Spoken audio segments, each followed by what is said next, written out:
Okay. Oh, here. Because if you've seen that,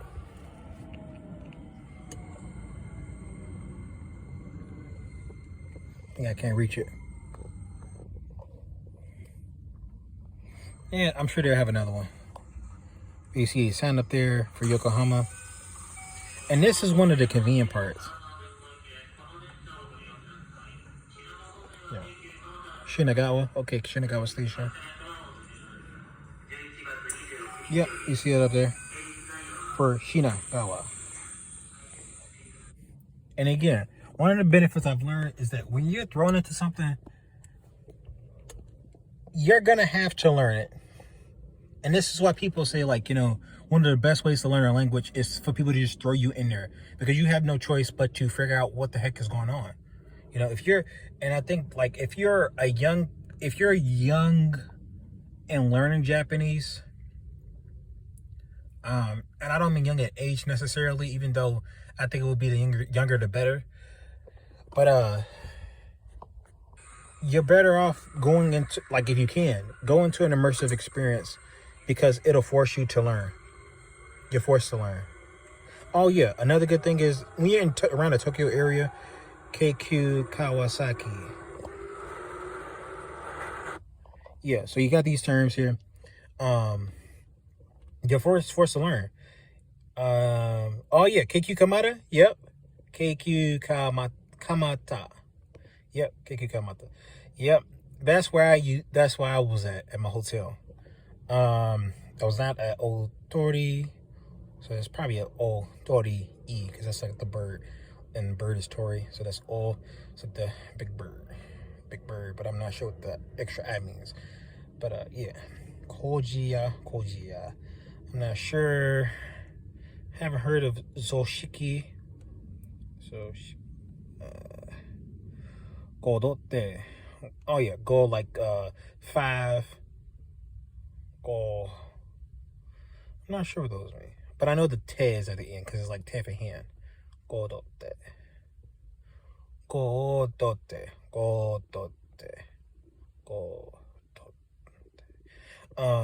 Yep.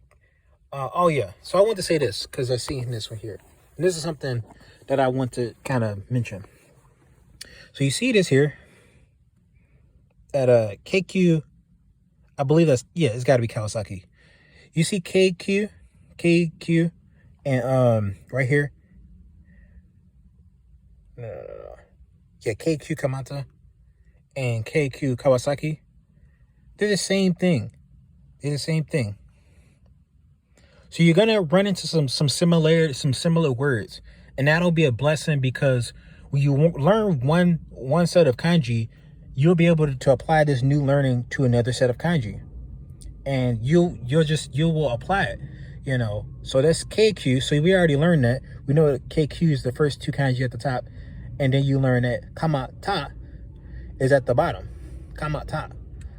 And then you learn right here that KQ is at the top, and then Kawasaki. Kawa means river, so that's going to be the third the kanji, and then Saki is the fourth kanji. Now, I'm not sure what Saki means, but typically a lot of these Japanese names have to do with like landscapes and things of that nature, like beaches, cliff sides, like Yamamoto, origin of the mountains. If I'm right, I think moto means mountains. I think Yama means mountains, but moto, I think, is origin. But yeah. Yep. So you learn this stuff. You eventually learn this stuff.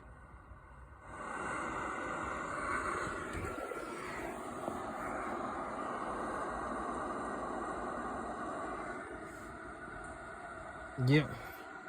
So I'm not sure. For me, I had a preference for not filming people, because I figure, the Japanese folks, this is their lives. They're they're just trying to get through the day. So I didn't want to sit here and just be being, I wanted to be respectful. And I guess, they see me with the stuff in my hand, and I'm looking around and stuff like that.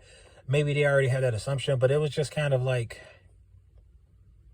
you know, I just want to show them respect because, you know, I figure I'm in their house. I keep saying that ever since I left. It's just like, you're in their house, you have to show respect, you know. And it's not because you're Japanese and their theme is respect. It's not that. It's just about respect as a whole, and it's not just like your version of respect. It's respect as they recognize it. So that's something I had to learn after I came back home.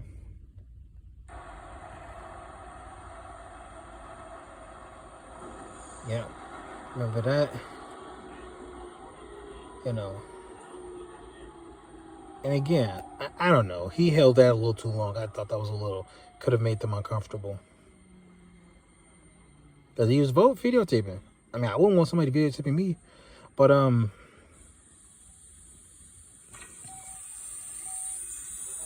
yeah.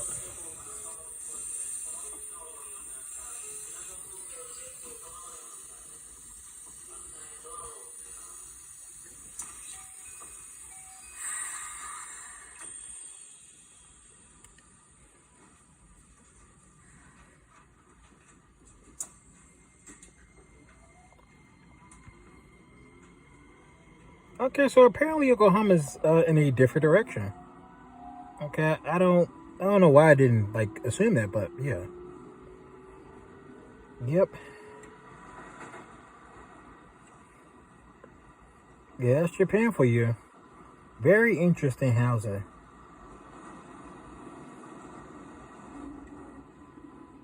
And it's beautiful. I'm not gonna front. It's beautiful.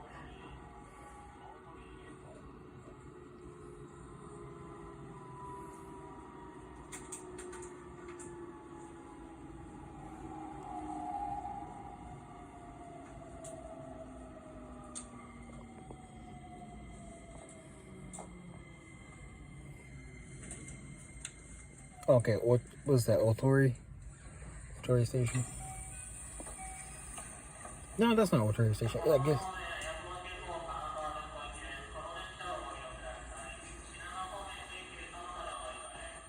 Shinagawa and KQ.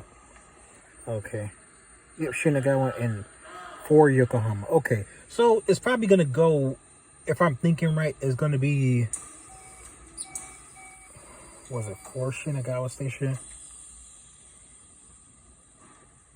Yeah, because if I'm right, I could be wrong about this, but I think you'll hit Shinagawa, and then you'll take that. It'll take you in the opposite direction, and it'll take you past Haneda Station, I think, and that'll take you to Yokohama.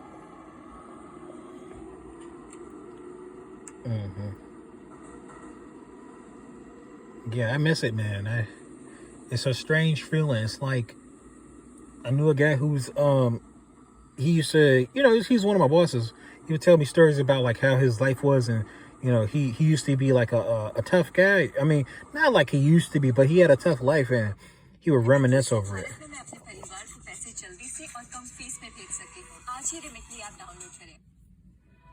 Oh. Yeah, so he would reminisce over that stuff, and I was like, how could you reminisce over that stuff? That was hard life, hard living. So how could you do that? But like, it wasn't. It's weird. It's like hard times. It's when you think back on it when you're not in it, it's kind of thrilling when you think, because I'm like, I thought I knew Japanese, but I was like, when I was there, I was like, yo, I don't know nearly enough then of what I needed to know. I'm like, man.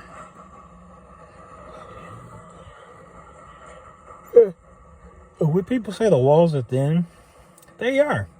When you check over here in America, I haven't been to every part in America, but you know, you just try like a knock test, in my opinion, like a knock test. You just knock at the walls and see if it's hollow or not. If you check out some of these buildings, they're not brick or mortar. So this what's that, Shinagawa? Gotta be Shinagawa. Nope. What's I see over there? It's for Shinagawa in Yokohama, but yeah. Yeah, man. It's so convenient, man. It's it's such a beautiful place, and it's not beautiful, not entirely beautiful because like I guess it is. Some of the stuff is beautiful because of what it looks like. And again, those convenience, those vending machines are pretty dope. Man, they are so convenient, man. Like, you think your place is convenient? You go to Japan, you're like, you mean I can get hot coffee there in a vending machine? I can get a cold drink in the same machine? Yes, you can. It's like, it's beautiful how innovative their country is. Like, that's the beautiful part. It's so innovative.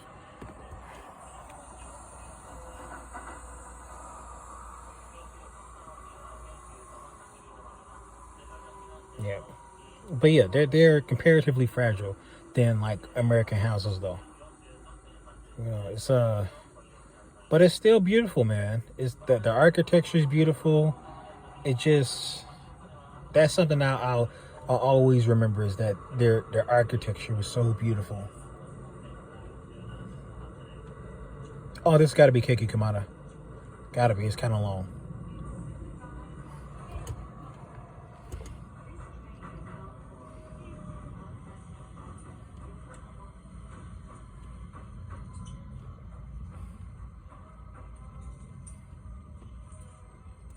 Is it? I'm not sure.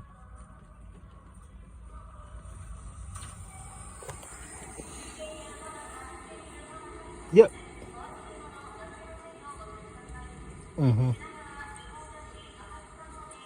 Yep, it's gotta be because Shinagawa was like, that should be the end of Keiki line, I believe. And then from there you can take a bus, you can take a train that'll take you straight to Yokohama. And Yokohama's like, from what I've heard, it's like a party district. It's just like what's the word? I'm forgetting what it's called. Roppongi. That's what it is.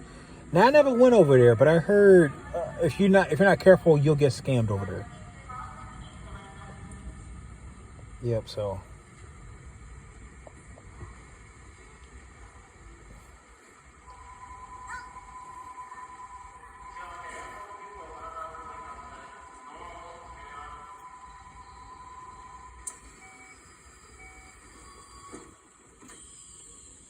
Yeah, Japan's such an interesting place. Oh, okay. That's another thing you gotta get used to too. A lot of staring. A lot of people staring. They don't want to talk to you like that. They just stare a whole lot. And that's like, you don't want to get offended, but at the same time, yeah, he must be going. Yep. Because he's going the opposite way, so he had to have departed, I think. Because I didn't see any clips changing, so I don't think he left. He might have gone the other way. I don't think so. Where did he go? Yeah, see, a lot of staring. Okay, not a lot of staring, but you see some staring. They look.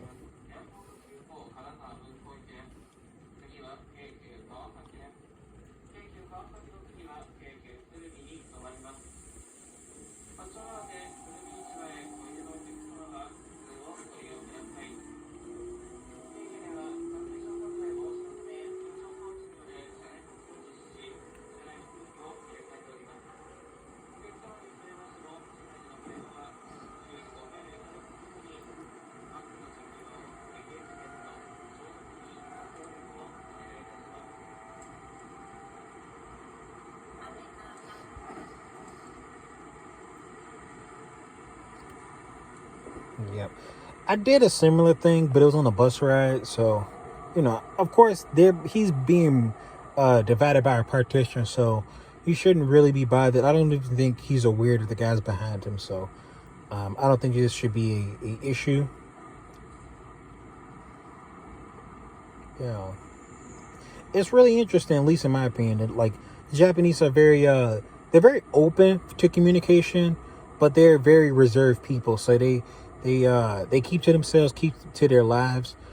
But if you talk to them, and if you know Japanese, and I think this is why it's so important, is you know Japanese, and you need to know it well enough so that they can express themselves fully. because I don't think they get an opportunity unless they're talking to foreigners like that, because they keep to themselves. They don't talk to each other like that unless they're friends or family, and so I think if you meet a cultured one, they're a bit more open to getting to know you and talking to you and making conversation. And I think that's a beauty, But when you're in Japan, again, it's they're locked in, When you come there, when you come to the country, everybody falls in line. So you don't cause no ruckus. Everybody's not trying to they're not trying to cause a fuss. So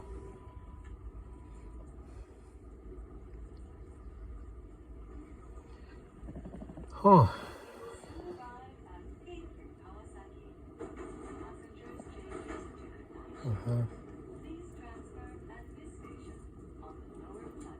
And this, again, I keep telling you, it's a beautiful thing, because yeah, they have English. They got English around there. So if you're like, dang, I don't know what to do, I don't have, read the English. You're better off knowing enough Japanese to read and understand what the heck some of this stuff means. But because know the basics. You might not ever know like all the kanji, like the Chinese characters, but know some and get to know like the stations for real. Because if you don't, and you're gonna be out here stranded, you might find some nice people who's like, they'll give you a hand.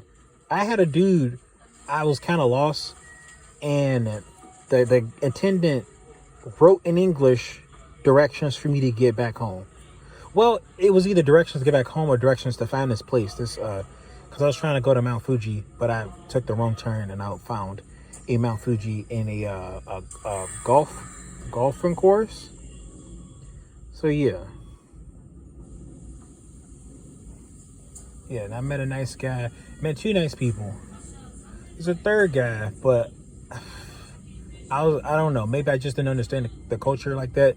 But he was not very nice, and he didn't have a nice time with Americans. So he talked to you a little bit. He talked to me a little bit, and said he did not have a good. It was like he didn't have a good impression of Americans because he had a bad time in America. And I think I said some like informal Japanese, like, oh really, Majide?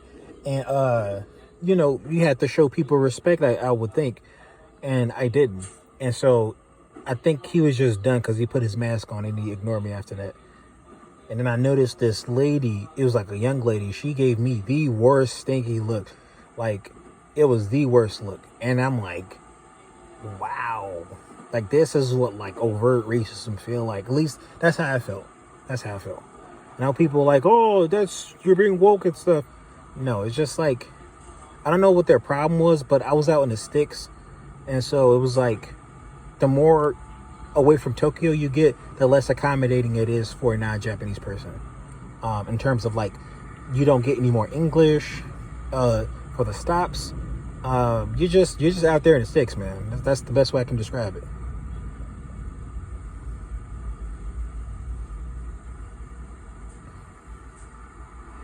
This is a good thing, man. Cause I'm like, I don't know. This hot me back into the place. Yeah, but why is he going to Yokohama though like that? I mean, I don't know. I mean, you get what you get, and maybe he lives there, so.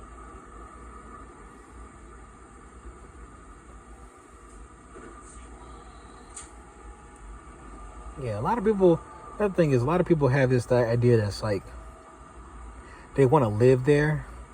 I say go there for about like 2 to 3 weeks, and then just see how you like it over there. Everybody has this opinion that's like, oh my gosh, I'm gonna love it there. And now you hear like videos, oh man, why I left Japan and why I just can't come back, because the isolation that you'll feel there, especially when you don't, you're stuck because you don't know enough Japanese to communicate to people, and people they stick to themselves like that. It's just it can be very isolating living there.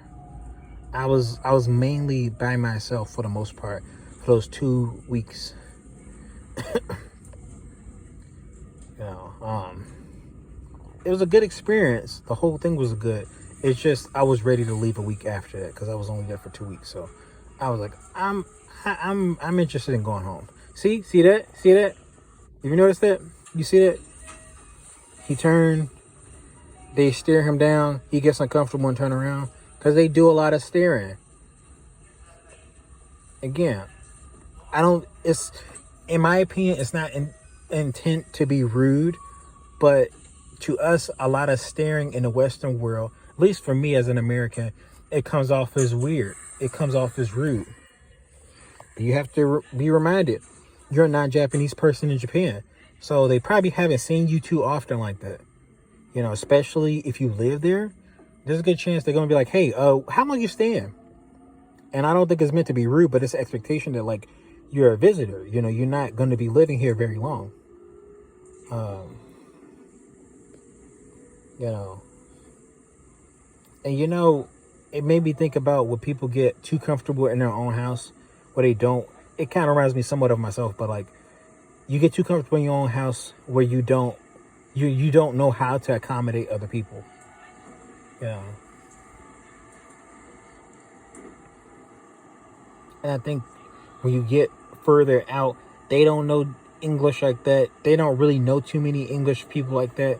And so you get a lot more overt experiences of xenophobia. Now imagine, people say, oh, I can't, why is he using these terms? The thing is, that term perfectly encapsulates your experience as a foreigner in Japan. A irrational fear of foreigners. That's what xenophobia means. So they will have an irrational fear of foreigners. Mind you, people say it's because they never met a foreigner. Sure, I guess.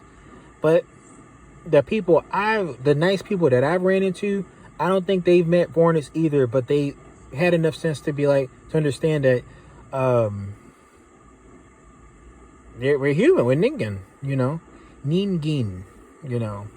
Not to get it confused with a English word we know, but that starts with an M. But we're people, man. We're humans. So when you meet people who are open to getting to know you, just as a human, as a person, they're not going to be they're not really going to give you the stink eye very much. They will simply be willing to talk to you, and that exchange is pretty interesting. It's pretty pleasant. They know they don't speak like that, but they have a willingness. And when you're too comfortable in your space, I think you lose that willingness to venture out. And I think that's a human thing. I think that happens in America. That happens pretty much everywhere you go. It happened when I was in Turkey. It happened here, you know, when I was in Japan. It happens when I'm in the suburbs in America. So that's why I compare it to like the suburbs, because there's a lot of things like the suburbs that reminds me of Japan. Well, vice versa. Yeah. So I guess, is he just gonna follow the trend? I think he is. Yeah. I just got a little nostalgic. I think that's it. Yeah, but I want to see a different point of view from like walking around.